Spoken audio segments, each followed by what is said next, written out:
Welcome to the deep dive. We're taking your sources, your notes, all that research, and really pulling out the most important bits, just for you. Yeah, distilling it down. Exactly. And today, we're looking at something specific, pages 6 through 10 from Atomic Habits. Right. And these few pages, honestly, they offer a pretty surprising way to think about habits and changing behavior. Surprising how? Well, the source material suggests maybe we focus on the wrong thing. It shifts the focus towards um, identity, not just the outcome you want. Okay, identity over outcomes. Let's unpack that because, it does kind of challenge how most of us think about goals. It really does. So the mission for this deep dive is to pull out those core ideas from these specific pages for you, the listener, so you can really grasp why this identity thing might be so powerful. Okay, so think about how we usually do it. When we want change, we typically start with the outcome. Yeah, like I want to lose X pounds or I need to finish this big report. Exactly. Yeah. And the source points out the problem there. You're fixated on the what? The result, but you're not really thinking about who you're becoming in the process. Focused only on the finish line, like you said. Yeah. And the source actually gives a framework for this, doesn't it? It talks about 3 layers of change. Yeah, that's a really helpful model.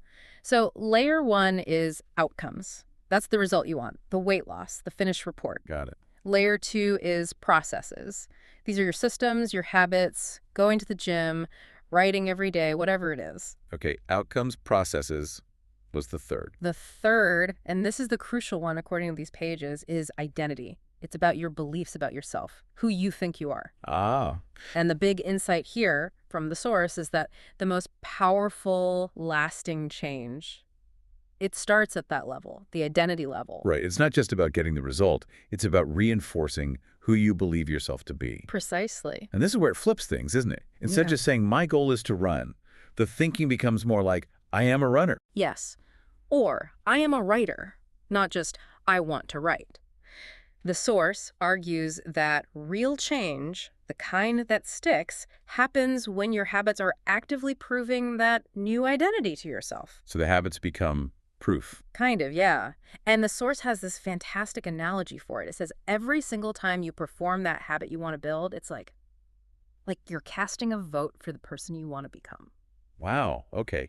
Casting a vote. I like that. Isn't that powerful? It means your identity isn't fixed. It's something you build vote by vote with these small actions, these habits. So every little action counts towards building that self-belief. Right. And that ties into what the source says here, that this section flips everything we're taught. Goals are fine, but identity is what sticks. Exactly that quote. It's not saying goals are useless, but that the foundation has to be identity reinforced by what you do. Which brings up the practical side. How small can these votes be? Does it have to be a huge effort every time? No, not at all. And the source gives really simple examples like, want to become a reader? Read 1 page. Just one. Not a whole chapter. Nope, 1 page. Or, want to be a runner? Lace up, even if it's just for 5 minutes. Okay, so tiny actions. Tiny actions, but the power isn't just doing the tiny thing, it's the vote. Reading that single page, that's a vote for I am a reader. And putting on your running shoes for 5 minutes, even if you just walk around the block, is a vote for I am a runner. You got it. These small, almost insignificant seeming habits add up. They build the belief in that new identity.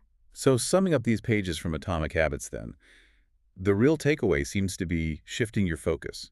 Less about what the outcome and more about the who you want to become. Yeah, and using your habits as those daily votes to build and strengthen that identity. Okay, so here's something for you, the listener, to think about. Yeah. How might things change if you started consciously identifying with the person you want to be Mm-hmm. and using those small daily actions as deliberate votes for that identity?